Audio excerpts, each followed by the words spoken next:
stage. That's right. Now here comes Rodney Gaines. This is Masters, over 50. So that in and of itself is an accomplishment right there. Now, I have a question for you. Yeah. Does tan to you look different? It does. Now I'm gonna assume here, and I'm gonna use a little bit of my own experience. That looks like Dream Tan to me. Yeah, that looks like Dream Tan. And again, folks, if you've been as well traveled as Sean and I have, you know that Dream Tan 1 gets everywhere, Yes, and it's 2, all over everything. and some people, some promoters actually don't even allow it. That's right. At shows. So, Stains everything. but man, do I tell you, the look on it though is. Still to me, it's classic. I love it. The problem with it is it makes you a little bit more golden. It does, yeah. And then you don't look like anybody else. That's right. That's right. It's the only tanner out there that does that. That doesn't look like anything else. Yeah. So it's actually a detriment. While it can be a good look, it's a detriment when you're the only one that looks that way. That's right. Yeah. Especially now, because a lot of people now mostly just stick to what's the in-house tanning service. Yep. But I'm old school. I really do love kind of the old Dream Tan look. It's the classic trophy look. It is the trophy look. So here comes. So we just had Shane Morris on. Now we're looking at our men's bodybuilding Masters 50 plus, folks. If you're ever curious about what lifting can do, what a health and fitness lifestyle can do for you later into your life, look no further. I truly love the Masters classes, especially just because you get to see what it's like when you stay in the gym for a long time, what it looks like when you keep the gym as a part of your lifestyle. I truly think it's amazing, and it's a good thing for people to see. Is more importantly as well is man, this stuff doesn't end. Right. Once you get past 30, 40, it still keeps going. It's a lifestyle. That's what we call it.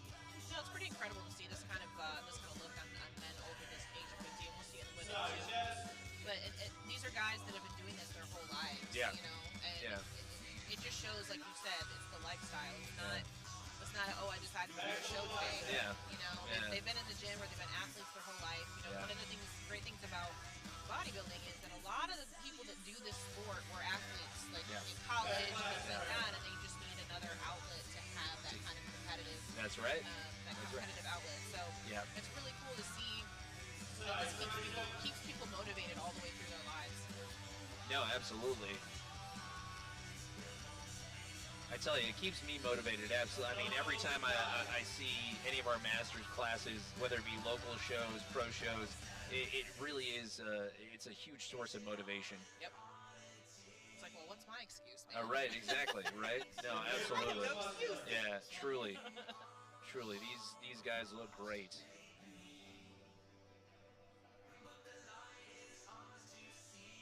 Great job, gentlemen. Thank you. Okay, that was our 50 plus. Okay, Masters 50 now, competitors. We're Masters 40 and over. Starting competitor number 8, we're happy to have John Gochez. Here comes our men's bodybuilding 40 plus. Here comes John Frashone. Or Frascione. Apologies on any mistakes on that one. And John, very dry in the legs. Absolutely.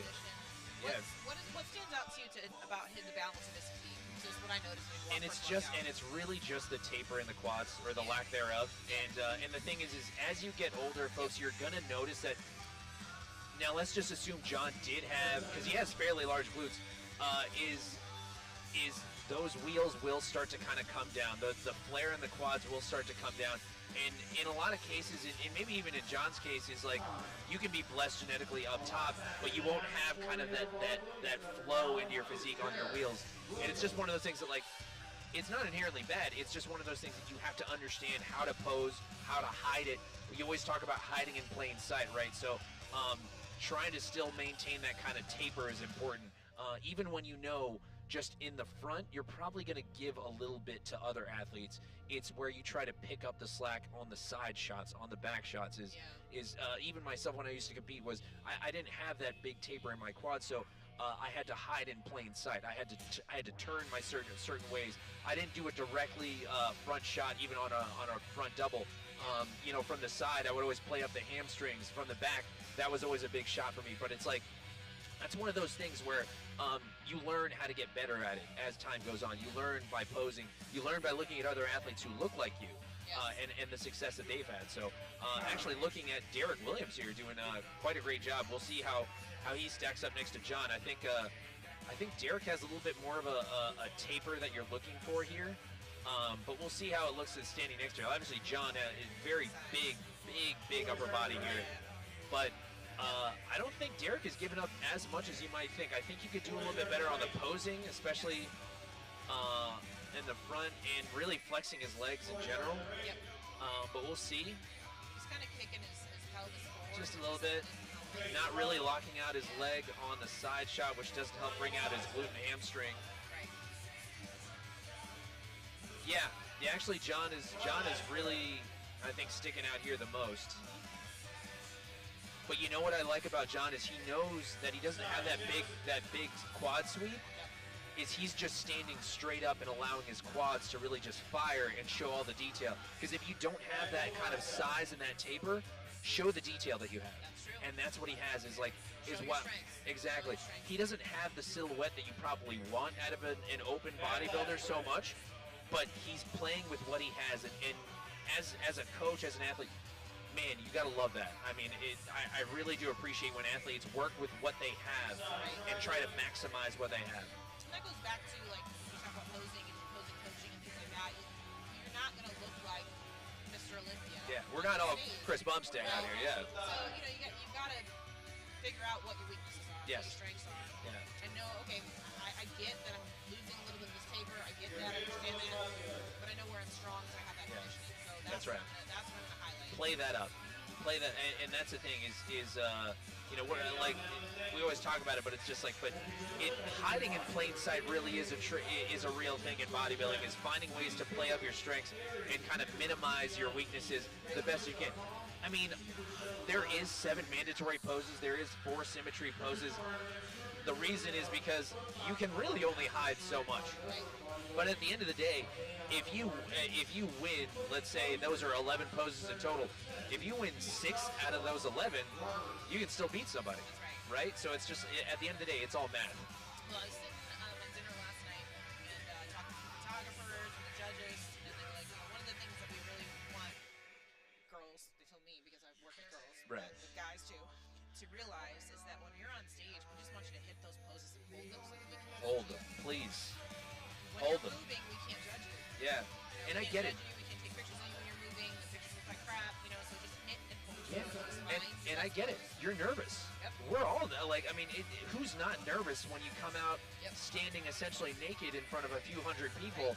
It's terrifying. It's just very scary. We're live here on the live stream. Yeah, you know what I mean? I mean, like, and yeah, we're on the internet now, so it's just like it's even more magnified. And this lives forever. This is digital permanence, right? So it's definitely one of those things like you're nervous about it.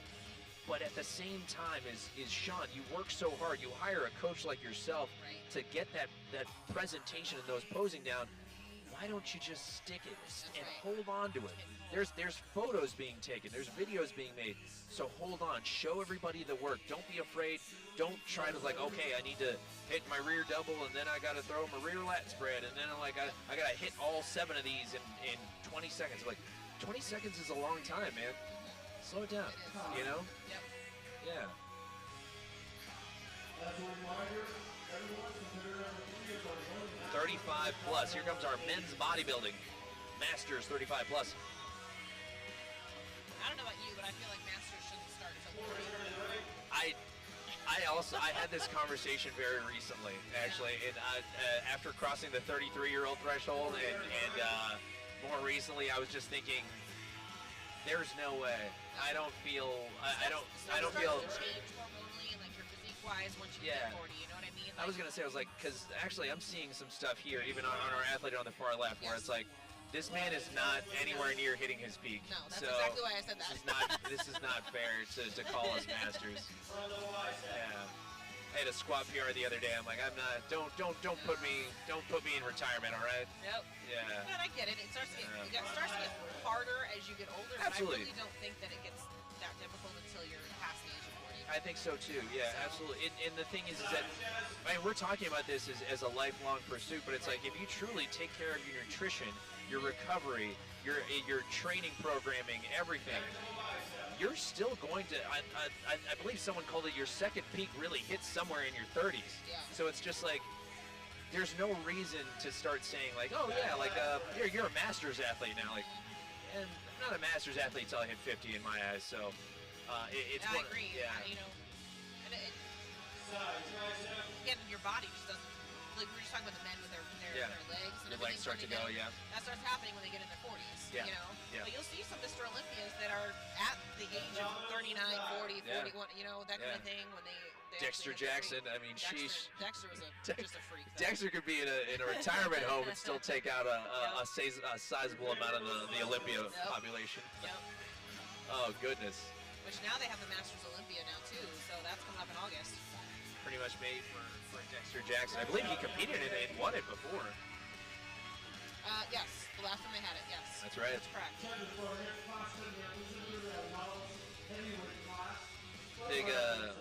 Big Blade fan growing up. So I mean, Dexter Jackson was that was one of the first times I ever went to a show to the Orlando Europa. I believe it was 2010 or 2011.